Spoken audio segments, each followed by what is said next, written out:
Bonjour à tous et merci d'être fidèles au grand rendez-vous Europe 1, CNews, Les Échos. Bonjour Alain Bauer. Bonjour. Merci d'être avec nous. C'est votre grand rendez-vous ce dimanche. Vous êtes professeur émérite de criminologie au Conservatoire national des arts et métiers. Vendredi, la France entière enterrait la jeune Liana, 11 ans. La France enterrait aussi symboliquement son système de justice qui, par cette affaire, a révélé qu'il ne fonctionnait pas du tout. Manque de moyens matériels, humains certainement, mais pas seulement. C'est tout un système intouchable qui est mis en branle et il sera intéressant d'avoir votre analyse et vos préconisations. Qu'est-ce qu'on fait maintenant? Qu'est-ce qu'on peut faire? Qu'est-ce qu'on doit faire enfin en France pour protéger nos enfants? Ce chapitre de la justice s'étend à l'impuissance face à la violence, notamment dans les compétitions sportives. La Coupe du monde de foot a commencé sur le continent américain, mais en France, on craint des débordements et des émeutes. Là aussi, quelle solution? Enfin, l'affaire Epstein, au cœur de votre dernier ouvrage, La vérité sur le système Epstein, aux éditions First, montre qu'au-delà de l'affaire, au-delà du simple cas, c'est un réseau mafieux de prostitution qui a été mis en place. Question, pourquoi personne n'a rien dit? Pour vous interroger ce matin avec moi, Clémence Lemestre des Échos. Bonjour Clémence. Bonjour. Et Mathieu Bocoté. Bonjour Mathieu. Bonjour. Une centaine de personnes a assisté aux obsèques de Liana vendredi à Fleurance dans le Gers. Et plus de 10 jours après la découverte du corps de la petite, on déplie les éléments un par un sur le passif de l'agresseur présumé, de sa famille. Les parents d'autres petites victimes prennent la parole. C'était le cas de la maman de Rosa, avec le courage qu'elle a eu. Elle raconte comment les gendarmes lui ont demandé de ne plus appeler, sans quoi on la poursuivrait pour harcèlement. Qu'est-ce que ça dit, cette affaire, Alain Bauer?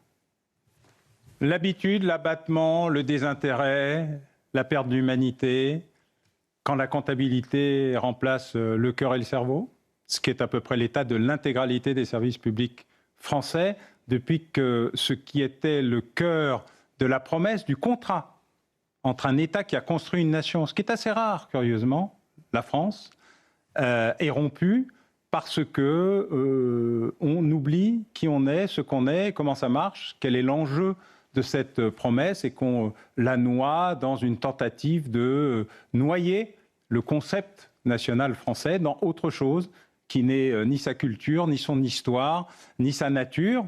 Et au bout de 50 ans à peu près de tentatives d'entrer la France dans autre chose, non pas en trouvant des alliances, mais en la faisant se dissoudre dans autre chose, qui avait été très bien indiqué par la lettre du général de Gaulle au président Eisenhower et au Premier ministre Macmillan, qui dit tout en fait de ce qu'est l'État de la France par rapport à l'Europe et de l'Europe vassale par rapport aux États-Unis.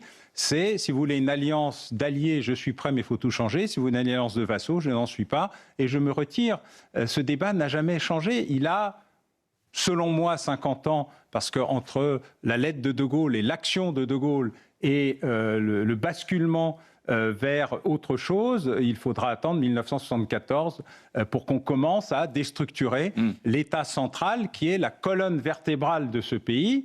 Et donc, faute de colonne vertébrale, tout est mou et rien ne fonctionne. On peut avoir des os, des muscles, parfois même un cerveau, mais quand rien ne fonctionne et que rien n'obéit et ne va de haut en bas ni de bas en haut, eh bien, au moment où on se rend compte de l'état d'effondrement. C'est un effondrement lent, structuré, déterminé. Et je ne pense pas qu'il soit inéluctable, mais il est très avancé. Alors, vous avez utilisé à quelques reprises la formule « autre chose ». Mais quelle est cette autre chose dans laquelle on veut dissoudre ou on a cherché à dissoudre la France? L'anglo-saxonisation du pays. En fait, le modèle, il n'y en a pas 36. Enfin là, on n'a rien sans rien. C'est-à-dire qu'on n'a ni le système anglo-saxon qui est quand même qui est contestable mais qui est pragmatique, et on est dans une forme d'inertie suicidaire où rien ne fonctionne. On est passé de l'idée curieuse de l'en même temps à l'entre-deux permanent. L'entre-deux permanent étant le vide.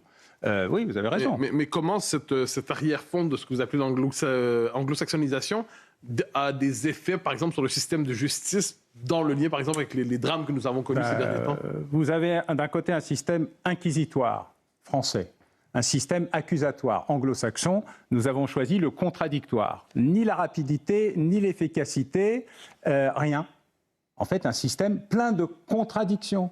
Vous ne pouvez pas en même temps avoir un code pénal qui est prison pour tout et pour tous, donc impossible à appliquer, et pourtant il est d'interprétation stricte, article 2, et puis immédiatement dire « Ah bah oui, mais comme ce n'est pas possible, nous allons faire alternative aux poursuites, puis alternative aux peines, puis classement sans suite ». Voilà, la gestion du ministère de la Justice a son corps défendant, il faut bien le signaler, c'est la gestion comptable. Il y avait, dans les années 70, 14 millions de crimes et délits en France, essentiellement des contraventions et des chèques impayés. L'idée générale était soit de créer des tribunaux, des greffiers et des postes de magistrats pour gérer le flux, soit de décriminaliser, dépénaliser, contraventionnaliser et classer sans suite.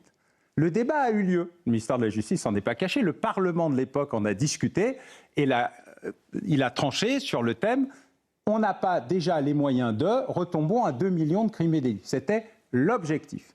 2 millions de crimes et délits, en fait, on mélange, et vous voyez d'ailleurs souvent dans l'appareil statistique que j'ai traité pendant longtemps pour arriver à enfin en sortir quelque chose, parce qu'on noyait les chiffres entre le crime et le vol de chéquier, ça faisait 1. Et l'appareil statistique vous disait 1 égale 1. Sauf que ce n'est pas vrai.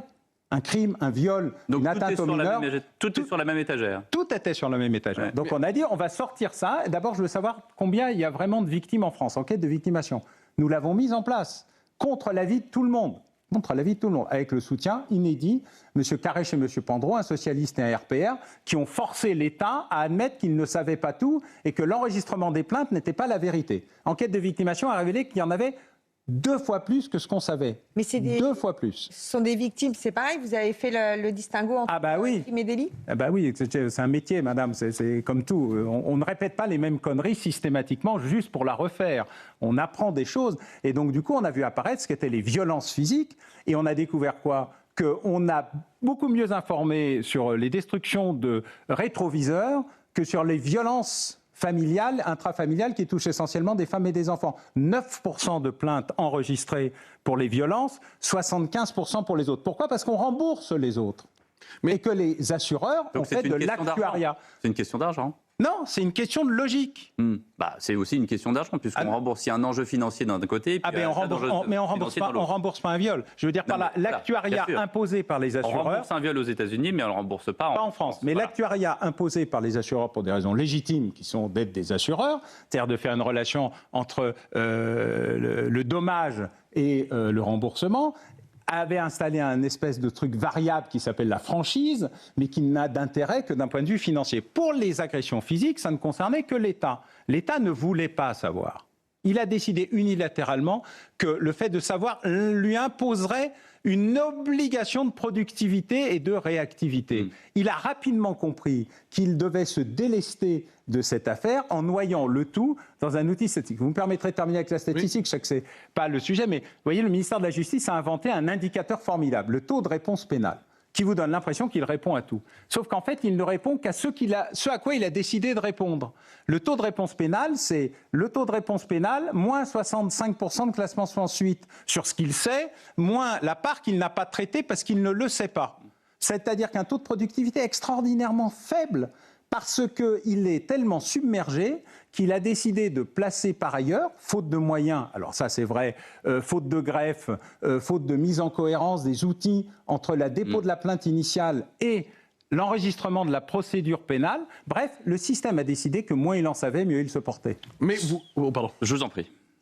Alors j'ai l'impression, je regarde le débat, les suites de l'IANA depuis une dizaine de jours, j'ai l'impression que ce qu'on note, c'est une dissociation marquée entre le système de règles de droit et les mœurs. Comme si finalement les mœurs il y a une forme d'effondrement d'une manière ou de l'autre, libération de pulsions qui étaient autrefois étouffées, violence d'un genre nouveau, à plus grande échelle on pourrait dire violence de psychologie de guerre civile quelquefois, pas sur l'IANA dans ce cas-là. Et de l'autre côté, un système de règles qui présuppose une société beaucoup plus encadrée, normalisée, une société beaucoup plus régulée. Vous voyez ce que je veux dire? C'est-à-dire, oui. Mais en fait, on dit la règle présuppose une société beaucoup plus civilisée qu'elle ne l'est aujourd'hui. Alors c'est en partie juste, mais pas totalement, parce que d'abord vous avez eu un phénomène de révélation. La Civise, la SIAZ, MeToo, l'inceste, Bétaram, le périscolaire, je rajoute, c'est du passé. Ça regarde en arrière ce qui existait et qu'on ne voyait pas, qu'on n'enregistrait pas, qu'on ne traitait pas, qu'on ne connaissait pas. Vous avez donc eu une vague. Cette vague, en plus, pose un problème qui s'appelle la prescription. Là où la règle de droit, alors là, vous avez totalement raison, pose un problème, parce qu'en même temps, on a la prescription dont on dit « Ah oui, mais pour les mineurs, pour ce type de cas, il faudra la réviser, la revoir, la supprimer même, pourquoi pas ?» Mais aussi un problème qui s'appelle la sérialité, car depuis qu'il y a un pôle Colcaise et qu'on a changé la loi pour retrouver de très anciens textes qui permettent, quand un criminel a commencé il y a 50 ans, mais que ça a duré 50 ans, d'aller rechercher le premier acte il y a 50 ans pour le conserver sans prescription parce qu'il y a une cohérence sérielle. Ceci oblige désormais à avoir un travail beaucoup plus important, car chez les pédocriminels, il n'y a quasiment aucun cas où ça se limite à une agression sexuelle. Il faut le dire, c'est comme ça, c'est ce que donnent les études américaines, anglaises, canadiennes, enfin tout le monde fait à peu près la même chose. Dans ce cas précis de Jérôme Barella, il pourrait y avoir encore d'autres histoires qui vont remonter. S'il dépasse le statut de suspect, mais on va dire que le profil qui est le sien correspond à un des milliers de profils de pédocriminels connus depuis qu'on étudie ces questions, c'est-à-dire grosso modo les années 70-80, parce qu'il ne faut pas non plus remonter à l'histoire de l'humanité. Et donc il y a eu d'abord un phénomène de révélation, la partie cachée de l'iceberg. Ensuite, il y a un effet d'augmentation considérable depuis la période Covid. Le nombre de plaintes a augmenté, à la fois parce qu'il y a eu un effet d'enfermement, et puis il y a un deuxième effet, c'est qu'on incite beaucoup plus les personnels médicaux, sociaux, éducatifs. Moi, je reçois ma petite circulaire, si tu vois quelque chose, il faut signaler, pas dénoncer, etc. Et donc, on a une augmentation réelle. Les deux cumulés ont provoqué ça. Enfin, effectivement, un système juridique hérité du 19e siècle qui a le plus grand mal à s'adapter au 20e, avec en plus des moyens du 18e. On va dire. Un système juridique du 18e, moyen du 19e, et réalité criminelle du 21e. Et nous sommes bien en 2026 sur le plateau du Grand Rendez-vous Europe 1 CNews Les Échos. On revient dans un instant avec Alain Bauer. Retour sur le plateau du Grand Rendez-vous Europe 1 CNews Les Échos avec le professeur Alain Bauer pour y voir plus clair et surtout comment est-ce qu'on fait maintenant pour reconstruire la confiance des Français face à la justice. Alors vous l'aurez remarqué, Alain Bauer, tout le monde y va de sa proposition. On a l'impression de découvrir l'Amérique à chaque fois alors que des affaires traumatisantes, terribles, effrayantes comme celle de Liana, il y en a eu par le passé et vous êtes le premier à en témoigner. La phrase qui a évidemment suscité l'incompréhension, l'indignation, c'est la phrase du président. On ne répond pas à un drame par des cris, a dit Emmanuel Macron. Comment dirais-je, le plus haut procureur de France dans le monde, hier, Rémi Hetz, estime que l'affaire Liana révèle une crise systémique qui dépasse la question de moyens. Et d'ailleurs, quand il dit que certaines critiques sont injustifiées quand elles proviennent de responsables qui font mine de découvrir une situation qui est connue de tous, on a l'impression qu'il incrimine tous les responsables politiques autant qu'ils sont. Ce matin, dans le JDD, Béatrice Brugère dit que rien ne changera sans une procédure simplifiée. Je pourrais vous citer les propositions, on va le faire si vous voulez, les égrener tout à l'heure, de tous les présidentiables, mais chacun veut apporter une petite pierre. D'abord, peut-être une réaction à ce qu'a dit le président, qui a, pardonnez-moi sans le langage familier, mais qui a scié tout le monde dans tous les sens du terme. On n'a pas compris. Alors, il ne va pas y avoir de surprise, il ferait mieux de se taire.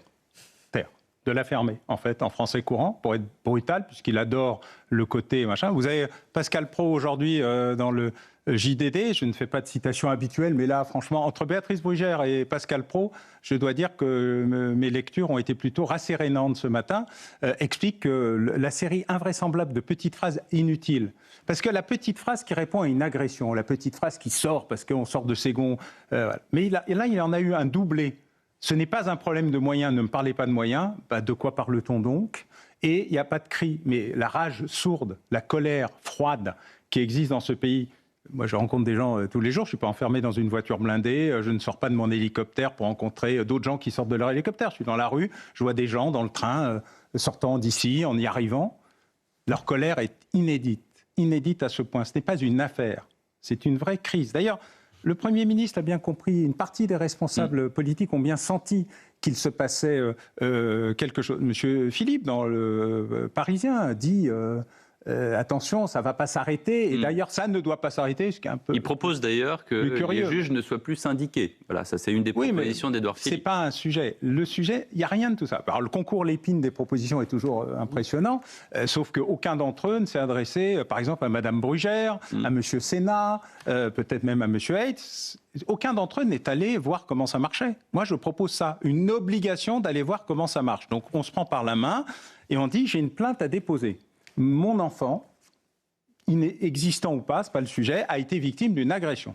Et puis qu'il voit quel est le parcours réel de la plainte. Après, je suis persuadé que tout le fatras qui nous est proposé, et qui ne sert à rien, parce qu'il ne sera suivi d'aucune activité, il créera des illusions invraisemblables. Vous donniez vous-même l'exemple, il n'y a pas si longtemps que ça, d'un de vos camarades policiers. Oui, un de mes anciens étudiants qui a pris la criminologie sans le dire à son administration pour ne pas se faire punir, je cite, parce que c'est quand même un truc, la France, et qui a réussi des concours, a obtenu... voilà, c'est un excellent étudiant qui est un très grand professionnel, a montré la photographie de son placard atteinte aux mineurs.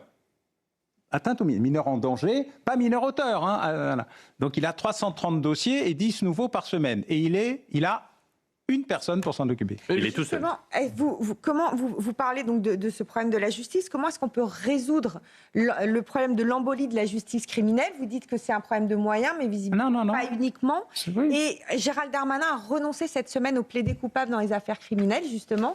Vous le regrettez? Est-ce que vous pensez que c'est une des pistes pour Quitte à jouer à l'anglo-saxonisation, il faut aller jusqu'au bout. Rapidité, efficacité, ça ne veut pas dire que c'est toujours juste, mais au moins les affaires sont traitées, puisque seuls 10% des affaires criminelles sont traitées au tribunal, 90% sont traitées en plaidé coupable, avec un juge qui est le juge de la ratification d'un accord entre le parquet, qui est un parquet, qui est à charge, et une défense qui est une défense, qui est en protection de l'accusé, dont nul ne sait s'il est coupable ou pas, mais ce n'est pas la question. Ça fonctionne extraordinairement bien. Après, il reste 10% des affaires qui durent des semaines, etc., et qui durent la durée d'une instruction, puisqu'elle se fait quasiment en direct. Donc là, oui, je regrette qu'il ne soit pas allé jusqu'au bout, et je regrette que ça a été fait essentiellement pour des raisons purement corporatistes. Alors, vous pouvez prendre le début, pour faire simple, vous déposez plainte. Oui. Déjà, il faut déposer plainte. Oui. Donc, soit vous le faites en ligne, ce qui serait une très bonne idée pour à peu près tout, parce que vous écrivez tout ce que vous connaissez, ce qui permet aux policiers ou aux gendarmes qui va récupérer le dossier d'avoir un pré-dossier écrit et pas de taper sur sa Remington 1925, ton TO7 ou un ordinateur PC 186 relié à rien dont les logiciels ne sont pas mis à jour quand ils fonctionnent. Parce qu'il faut parler aux policiers aussi. Donc finalement, la plainte en ligne fonctionne mieux parce que ça arrive directement au bon endroit. Il arrive. En fonction de la gravité, vous avez un niveau de gravité qui peut être intégré dans le logiciel qui dit très grave. Crime, danger, mineur en danger. Ce qui crée un minuteur. Vous savez, c'est un truc très compliqué. Le minuteur existe à peu près depuis qu'un ordinateur existe avec une horloge. Le minuteur dit, tu as 7 jours pour traiter la plainte. Moins, c'est pas possible. Plus, ça devient inquiétant. 7 jours. Durant ces 7 jours, elle devient prioritaire par nature. Quand le minuteur est dépassé, le système fait en sorte qu'il y ait une alerte en disant attention, je vous le fais en long. Excusez-moi, mais à vous entendre, le retard est tel, c'est-à-dire vous nous proposez des conseils techniques élémentaires. Mais il a raison. Qui devrait faire consensus de LFI. Mais qui fait consensus pour tout le monde. Sauf que ça n'existe pas. Parce que le sommet, il est dans les nuages. Moi, je suis convoqué régulièrement par des commissions d'enquête parlementaires 10 ans après la mise en place d'une loi qui ne marche pas. Sinon, on nous avait convoqués, pas moi seulement d'ailleurs, mais les flics, les parquetiers, les greffiers, avant de voter tout et n'importe quoi pour dire ça ne va pas marcher, nous gagnerions un temps fou. Donc là, vous dites quand il y a une commission d'enquête parlementaire... C'est trop tard. C'est trop tard, c'est trop tard. En 2025, grâce au Sénat, on a découvert que le narcotrafic existait en France. 2025. Mes collègues racontent ça depuis au moins 20 ans, et quand des magistrats viennent devant une commission d'enquête pour dire il y a du narcotrafic, il y a des narcomicides, ils se font punir par leur ministre. Donc la commission, c'est trop tard. Celui d'avant. Là, on passe directement au changement de système et on fait intervenir l'intelligence artificielle qui va mieux gérer le minuteur que n'importe quel technicien. C'est purement systémique. Si je peux me permettre, vous nous faites le portrait en fait de l'impuissance du politique. C'est-à-dire, tous les politiques ont beau multiplier les déclarations, martiales, tout ça, si à la base, les conditions de traitement informatique élémentaire de l'information, voilà, on a beau multiplier les gestes et les simulations. Rien ne marchera. Rien. Incantation, imprécation, lamentation, ça ne peut pas fonctionner un système. Alors, il y a les politiques, pardonnez-moi, il y a les politiques qui apportent leurs solutions, puis il y a aussi les Français, parce qu'on les a interrogés, sondage CSA pour Europe 1, CNews et Les Échos, 68% des Français sont pour un référendum sur le rétablissement de la peine de mort pour les crimes qui touchent les enfants. Voilà, 7 Français sur 10. Et 83% des Français sont pour la castration chimique obligatoire pour les pédocriminels. Qu'est-ce que ça dit, ça, Alain Bauer ? L'exaspération, la colère froide et le basculement de la société française, non pas face aux crimes en question, mais à l'impuissance du système à les empêcher. Des criminels, il y en aura toujours. Mais ceux qu'on peut empêcher, c'est inadmissible. Mais est-ce qu'on les empêche comme ça ? C'est comme ça. Est-ce qu'on les empêche comme ça ? Est-ce que c'est réaliste ? Non, ça soulage. Parce que sur un pédocriminel, ça ne marche pas. C'est trop tard. Peine de mort ? C'est trop tard. Ça soulage, mais ça n'empêche pas. Le peine de mort, c'est après. Moi, ce qui m'intéresse, c'est que ça se passe avant. La castration chimique, c'est un autre sujet. Je mets la peine de mort à côté. Castration chimique que propose également Bruno Retailleau, sans consentement, évidemment. Mais il y a déjà dans le Code de la santé publique avec un consentement. Pas du tout. L'injonction et l'obligation thérapeutique. Mais ce n'est pas utilisé, c'est-à-dire que personne n'utilise le DB. C'est un autre sujet. Voilà. Mais il y a plein de dispositions du Code pénal que personne n'utilise jamais. Vous avez dit avant, il faut numériser, en gros, c'est de ça dont on parle. Est-ce qu'il faut aussi simplifier? Parce que beaucoup de juges disent c'est très long, parce qu'on a peur d'erreurs de procédure. Absolument, mais qui vote? L'impression que les normes... Vous avez tout à fait raison. Qui change 10, 15, 20, 25, 30 fois le code pénal avec des circulaires contradictoires et toutes impératives, des impositions de plus en plus complexes, des décisions de jurisprudence, celles qui font jurisprudence, qui modifient les conditions d'exercice du processus pénal. En général, ce sont les parlementaires, personne d'autre. Et donc, régulièrement, ils découvrent ce qu'ils ont voté ou ils découvrent ce qu'ils proposent et les effets de ce qu'ils proposent, mais accompagnés de zéro moyen. Je ne dis pas qu'il n'y a pas assez de moyens, je dis qu'ils sont extraordinairement mal répartis et que le soi-disant ruissellement qui fonctionne aussi dans l'idéologie judiciaire, enfin de la comptabilité judiciaire que le reste, n'existe pas. Si vous allez dans un tribunal de province, n'importe où, vous en prenez un, on y va, on sort d'ici, on y va, vous allez voir comment ça marche. Et ce moment, vous allez vous rendre compte que tout le débat politicien, parce que ça, c'est pas un débat politique, c'est vraiment un débat politicien, des postures, des déclarations, des déclamations. Non, il faut prendre des vrais magistrats, des vrais enquêteurs, des vrais greffiers, il faut les mettre dans une réunion. Comment faire en sorte que vous travaillez mieux? Vous allez découvrir une mine de propositions intelligentes, utiles, pragmatiques, qui ne se limite pas à faut augmenter le budget. Il faut que tous les candidats à la présidentielle fassent le tour de France des tribunaux. Il devrait faire le tour de France des services publics. Oui, ça les changerait. Est-ce que ça changera quelque chose? Tout ne se vit pas à l'École nationale d'administration. Est-ce que ça changera quelque chose qu'ils fassent le tour? Est-ce qu'ils en tireront les conséquences? Vous les connaissez aussi bien que nous. Oui, je crois à la puissance du peuple quand il décide de se débarrasser de ceux qui ne répondent pas à leurs demandes et qui ne répondent pas à leurs problèmes. Non, ça s'appelle le vote. Et vous ne croyez pas je crois au vote. Et vous ne croyez pas la puissance des élites qui sont capables de se maintenir à tout prix contre la colère populaire? La colère, non. Vous n'avez pas l'impression que les Français sont en colère depuis 25 ans? Ils sont en colère, une colère sourde qui les amène régulièrement à faire des swaps. Vous avez pu noter, il y a eu des alternances. Ils essayent un peu tout. Là, ils vont essayer peut-être encore autre chose ou retour à d'autres vieilleries. Mais ce n'est pas le sujet. Le sujet, c'est que cette colère, elle est sourde et qu'elle peut tout emporter. Allez, dans un instant, on parlera des violences dans le foot, et pas que dans le foot d'ailleurs, parce qu'à la NBA, même problème à New York. On verra ça dans un instant, à tout de suite.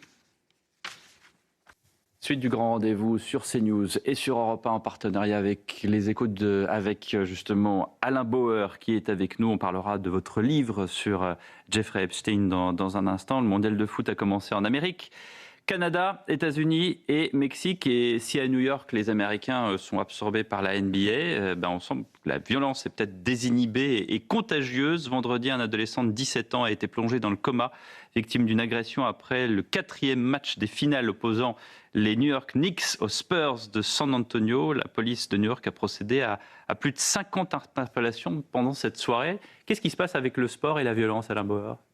Alors, en général, il y avait des sports plus violents que d'autres, mais aujourd'hui, les gens les plus agités surfent beaucoup sur les rencontres sportives. En fait, vous avez 3 catégories qu'on mélange souvent. Les supporters qui aiment le sport, les ultras qui aiment trop le sport et les casseurs qui n'aiment que la violence, mais qui se mêlent sur les rencontres sportives pour se castagner. Alors, souvent entre gangs d'ultras. Donc ça, c'est une affaire, je dirais, de duel organisé entre 2 bandes, mais qui sont à l'intérieur de la logique sportive et qu'il faut maîtriser. Mais désormais, il y a de plus en plus de personnes qui attendent autour des stades pour se battre. Alors on se bat de moins en moins dans les stades, ce qui est plutôt une bonne nouvelle. Il reste la gestion de la pyrotechnie qui est un peu compliquée, mais il y a de plus en plus d'événements qui sont attirés par la rencontre sportive, mais qui n'ont rien à voir avec le sport lui-même. Qu'on soit très énervé parce que son équipe a perdu et qu'on veut casser la gueule du truc, ça c'est effectivement ce que vous appelez les ultras, mais qu'est-ce qu'il y a dans la tête de ceux qui vont s'agréger à des supporters prétendus de football ou justement, là, en l'occurrence pour la NBA du basket, et qui vont faire la violence pour la violence. Qu'est-ce qui se passe dans leur cerveau? Comme me dit l'envie de violence. L'envie de violence. Attendez, Vous avez le nez dans le guidon toute la journée. Oui. Moi, non. Oui. Donc, question la pulsion candide, de violence, qu'est-ce qui se passe là-haut? C'est une pulsion qui existe, comme la pulsion pédocriminelle est une pulsion. La violence est un élément qui n'est pas génétique, mais qui est malade. Qui ont un boulot dans la vie, qui peuvent même être pères de famille, ils se disent, tiens... les fight clubs ont été inventés pour des hommes d'affaires qui s'emmerdaient dans leur bureau et qui allaient se battre dans les parkings. Mais est-ce qu'il n'y a pas une autre dimension, c'est-à-dire un effet de contamination? C'est-à-dire des gens sont rassemblés, ça commence à chauffer, et finalement, plutôt que d'avoir un réflexe normal de rentrer chez soi ou d'être solidaire avec les policiers, la pulsion protestataire ou la pulsion de contestation, la pulsion nihiliste est telle dans notre société qu'il y a un effet de contamination dans une foule. Alors, tout peut se cumuler. Hein. Le drame, c'est qu'on ne peut jamais limiter... Non, mais globalement, le kidam, plutôt que de rentrer chez lui, a envie de lui aussi de casser. Non, il y a vous connaissez, il y a un effet de foule qui est très bien exprimé par l'ouvrage de Lebon que j'ai repréfacé il n'y a pas longtemps. J'entendais Michel Onfray en parler avec Laurence Ferrari hier. Gustave Lebon expliquait ce que pouvait être l'effet de foule. Mais l'effet de foule touche essentiellement des gens ordinaires, embringués dans une foule, mais à l'intérieur de la foule, il y a toujours un meneur, un organisateur. Il n'y a pas d'effet de foule sans leader de l'effet de foule.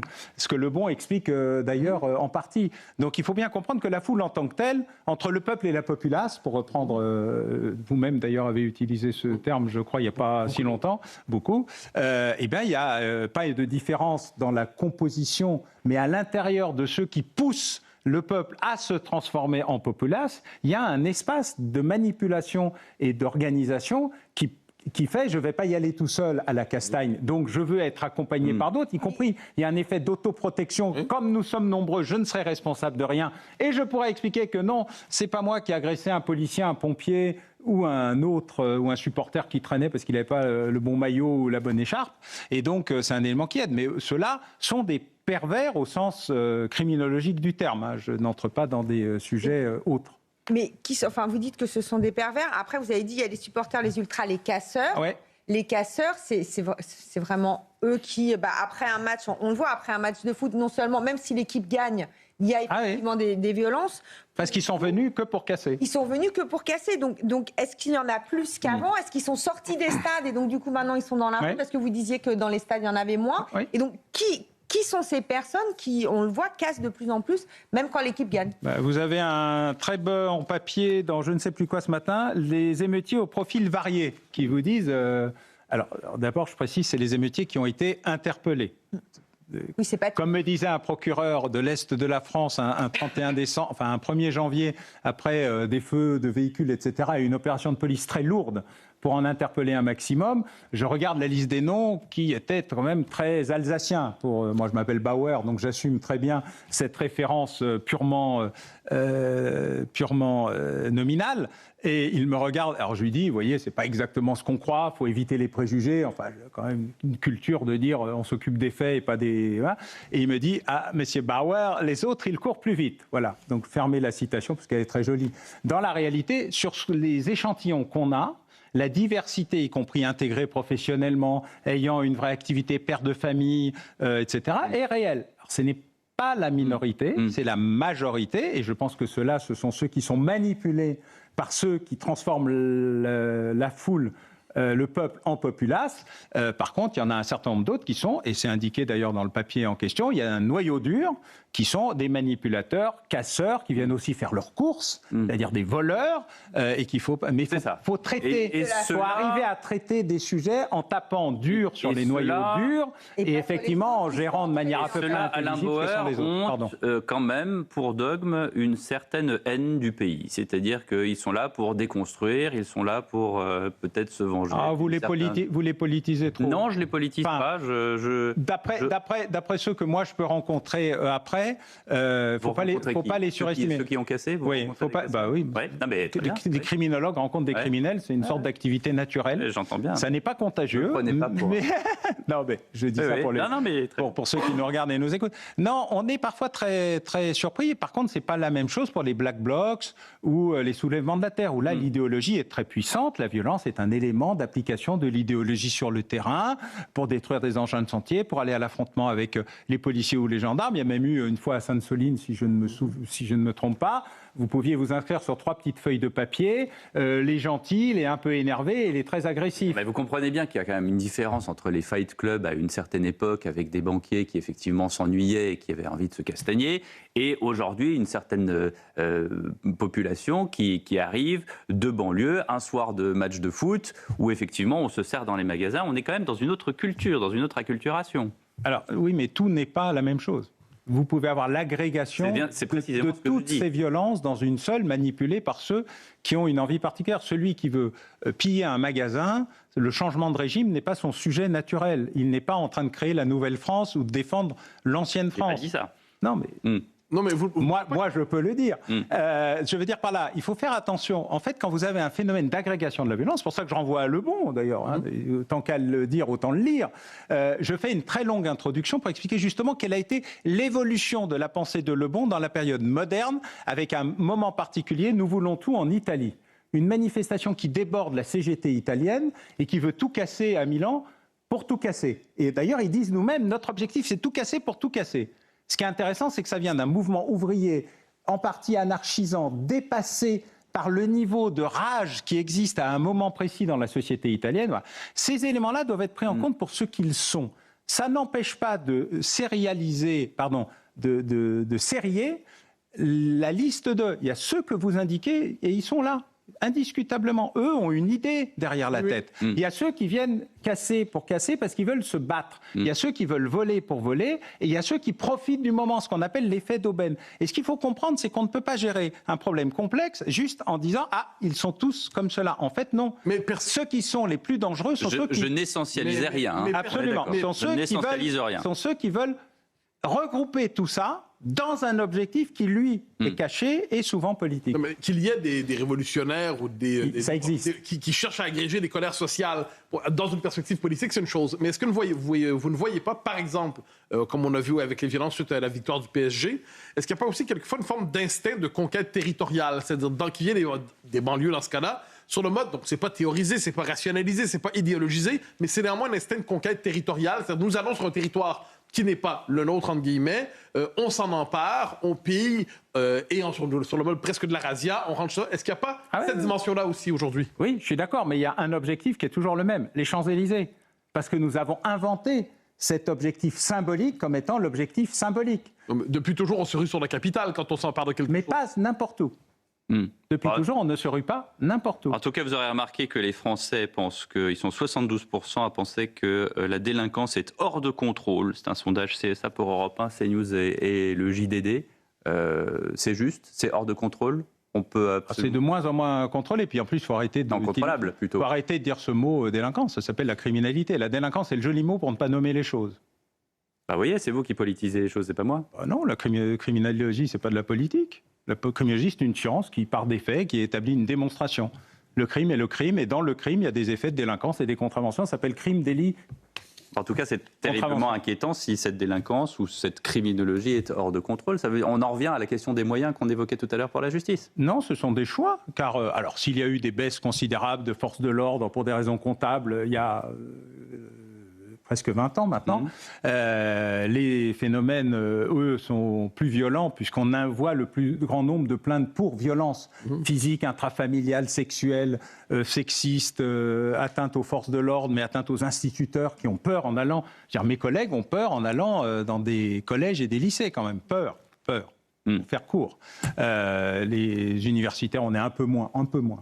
Atteint, mais oui, il y a un effet d'effondrement qui est une réalité ressentie et plus que cela. Dans un instant, la vérité sur le système Epstein, c'est signé Alain Bauer. À tout de suite. Dernière partie du grand rendez-vous sur CNews et sur Europe 1 avec Alain Bauer. Vous venez de publier La vérité sur le système Epstein aux éditions First, un livre qui autopsie le dossier Epstein, une affaire de prédateur sexuel en partie ignorée dans les années 90, révélée récemment, dont la mise en scène politique semblait disproportionnée. Ce livre est très documenté, puis il aboutit à une conclusion. Ce dossier Epstein, en fait, est un système, c'est un réseau sciemment organisé, monétisé. On est donc vraiment totalement au-delà de la simple pulsion sexuelle d'un criminel.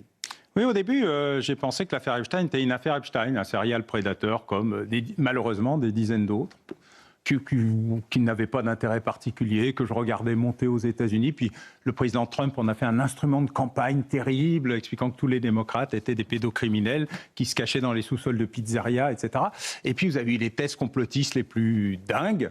Et donc on regardait tout ça avec une immense distance pour éviter de sombrer dans le flou. Et puis tout d'un coup, grâce à la mobilisation inédite des élus MAGA du Congrès, alliés aux démocrates eux-mêmes, le ministère de la Justice américain a été obligé de publier 3,5 millions de documents, en partie caviardés, en partie pas caviardés, en partie... On rappelle ce que ça veut dire pour les téléspectateurs, caviardés. Noircis, pour éviter qu'on voit les noms, mais parfois plus que les noms. Vous avez des caviardages sur des pages complètes. Mais en fait, ils ont révélé l'ampleur du dispositif. Donc, à ce moment-là, je me suis dit, tiens, je vais quand même regarder cette affaire. Et ce que j'ai découvert va bien au-delà de ce que j'imaginais moi-même, à tel point d'ailleurs que je me suis tenu très en deçà pour pas sombrer dans l'ampleur de cette affaire qui n'est pas une affaire, c'est un système, ce n'est pas un système, c'est un système de systèmes.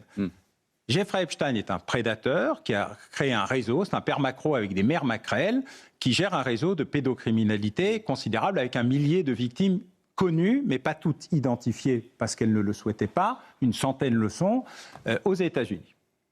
Ensuite, on découvre qu'il a une annexe en Grande-Bretagne, avec famille royale, dirigeants politiques de premier plan, et grâce à la BBC depuis 1 mois, qu'il y a 4 adresses inconnues de lupanar, on ne peut pas appeler ça comme autrement, qui est une information cachée dans les dossiers avec les lignes de virement qu'il fait. La BBC a regardé les virements réguliers et a découvert 4 loyers. 4 loyers, 4 lupanars. Des centaines de jeunes filles, mineures ou majeures, venues de l'Est, soi-disant pour être mannequins. Ensuite, on découvre qu'il y a une filiale norvégienne. Alors ça, c'est pas le pays qui vous vient naturellement à l'esprit en termes de gaudriole. Là aussi, Premier ministre, principaux responsables diplomatiques, famille royale. Et il a son fameux appartement à Paris, sauf que, grâce au dossier Epstein, on découvre qu'il faisait aussi des petites tournées en province pour s'acheter des châteaux. Et que Mme Maxwell, son amie, amante, mère Macrel, vous pouvez prendre ce que vous voulez, elle-même avait un château hérité de son père, dont les activités ne se limitaient visiblement pas à la piscine en été. Donc, tout d'un coup, je découvre l'ampleur de ce complot au sens américain du terme, conspiracy. Donc c'est un complot au sens du RICO Act, c'est-à-dire la criminalité organisée, avec aussi un Epstein qui échange des secrets d'État entre ses puissants protecteurs et qui devient un intermédiaire, intercesseur, agent secret multicarte. Et puis un Epstein qui est un escroc. Qui pique pour commencer 1 milliard de dollars. Monétisé, évidemment. Ah oui, non, mais d'abord, il commence par créer l'argent nécessaire à son réseau en devenant le bras droit, l'homme de confiance de Leslie Wexner, c'est pas un secret, à qui il pique 1 milliard de dollars. Et l'homme en est tellement traumatisé qu'il ne portera même jamais plainte, tout en découvrant l'ampleur de ses pertes. Et tout d'un coup, vous voyez arriver des milliardaires, dont l'un dit « j'ai été menacé et Epstein m'a fait chanter », M. Gates, cette semaine, la responsable, la secrétaire, l'assistante de Gates dit « j'étais sous le contrôle de Jeffrey Epstein », dit-elle dans une autre audition. Vous découvrez des médecins qui réparent les jeunes filles agressées et mutilées sexuellement par Jeffrey Epstein. Vous découvrez les mots des victimes. Vous découvrez qu'il y a des victimes françaises. Grâce à la procureure de Paris et à ces documents qu'elle n'avait pas avant, depuis janvier, il y a 2 enquêtes en France, une pour prédation sexuelle, mais une pour fraude financière. Et vous découvrez à ce moment-là qu'il y a 11 nouvelles plaintes pour les affaires sexuelles et que cette affaire n'en est qu'à ses débuts. Alors ce que j'ai voulu faire, c'est un livre sur ce qu'on sait, ce qui est faux, parce qu'il y a des choses qui se relèvent du délire, ce qui ne peut pas être prouvé ou qui est totalement invraisemblable, et ce qui est en cours d'études. Vous avez fait un fact-checking en bon français. Total. Mais alors, qu'est-ce qui est le plus faux dans ce qu'on entend à son sujet? Qu'est-ce qui est le plus faux dans ce qu'on entend à son sujet? Que tous ceux qui sont dans le listing Epstein sont des prédateurs sexuels eux-mêmes. Ça, on avait compris que c'était faux. Mais... C'est pour ça que j'ai mis des annexes très détaillées sur qui fait quoi exactement dans le système Epstein. La partie politique, la partie renseignement, la partie échange de renseignements, la partie prédation sexuelle et les vrais complices. Et l'idée que ce soit par ailleurs un système de chantage généralisé en fonction d'intérêts circonstanciels, une forme de système de compromat. Oui, c'est exactement ça. Et grâce à le témoignage de Bill Gates qui dit « il a tenté de me faire chanter » et de sa secrétaire assistante qui dit « j'étais entre ses mains pour créer les conditions du chantage, des échanges, des affaires extramaritales. On est dans le compromat. Mais le problème avec Epstein, c'est qu'on a un peu tout. C'est pour ça qu'au lieu de faire un grand tableau où tout était mélangé, exactement ce que je reproche dans le système criminel français, j'ai voulu bien préciser qui fait quoi, dans quelles circonstances et dans quelles conditions. Les échanges d'informations financières, c'est des échanges d'informations financières, c'est du délit d'initié. Les lupanards, c'est de la prédation sexuelle, c'est autre chose. Parfois, ça se retrouve, mais pas toujours, puisqu'il y a des caméras partout, des enregistrements partout, des prises de photographies partout. Sauf de son suicide. Alors justement, c'est le moment qui est intéressant. Autant M. Brunel en France, qui est l'homme de lige de Jeffrey Epstein en France, c'est pour ça que je dis que le dossier français n'en est qu'à ses débuts. Parce qu'une aussi importante implantation ne peut pas se limiter à « il s'est suicidé et j'ai une femme américaine qui un jour à CBS, je crois, dit c'était quand même bizarre et ils ont tenté de me... prostituée. Il y a autre chose. Mais oui, cet homme se suicide une première fois. Alors, s'il se suicide vraiment, se rate. Il est mis sous surveillance dans une cellule avec des caméras de vidéosurveillance, des agents qui sont censés vérifier très régulièrement ce qu'il fait. Et le soir de son suicide supposé, présumé, les caméras sont en panne, personne ne vient le voir et il meurt. Ça tombe mal. Ouais. Elles sont en panne combien de temps? Le temps nécessaire. Ouais.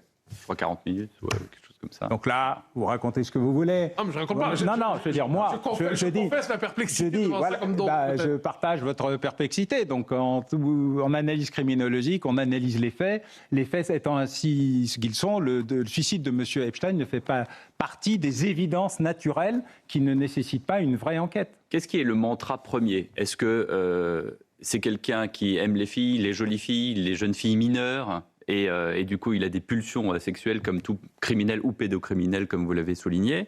Ou est-ce que c'est, tiens, je vais monter un système financier, comme il a fait d'ailleurs sur d'autres sujets hors criminalité sexuelle, je vais monter un dossier, un système financier qui va me rapporter encore plus d'argent que dans mes activités habituelles. Les deux ont toujours été totalement imbriqués dans son esprit. Il commence en étant un jeune plus ou moins bon prof de maths sans diplôme dans une école privée, s'amourache de la fille, des filles, d'ailleurs il n'y en a pas qu'une seule, de ceux qui envoient ses enfants dans cette école privée, deviennent les meilleurs copains des parents, parce que c'est un séducteur naturel, et donc les deux ont toujours été totalement imbriqués, avoir des filles et avoir beaucoup d'argent, et il a toujours mélangé les deux. Par contre, dès que sa puissance a commencé à se révéler dans les fonds d'investissement, puis dans son propre fonds d'investissement, etc., il a parfaitement segmenté en utilisant les vulnérabilités des uns et des autres. Lui, il n'aime que l'argent, je vais gérer l'argent. Lui, il n'aime que le délit d'initié, je vais utiliser le délit d'initié.